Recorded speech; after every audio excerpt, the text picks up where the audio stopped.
با پول یک سکه تمام بهار آزادی در سال 82 الان میشه 4 کیلو پیاز خرید. چقدر دردناک.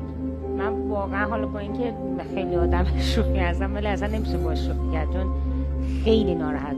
این جملت بود؟ بله من ناراحتم. با پولی که 20 سال پیش بابت کرایه ماهیانه یک آپارتمان در شمال تهران پرداخت میکردیم امروز میشود 6 سیخ جگر خورد. الان گریه میکنم به خدا چون خیلی سخته.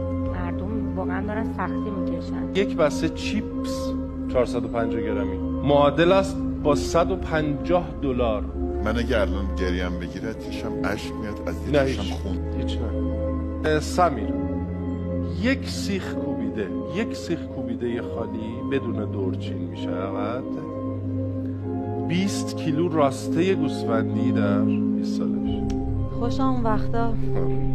خرید 50 کیلو مغز پسته الان میشود قیمت یک آپارتمان 2 خوابه 70 متری در مرکز تهران. ای توف توش.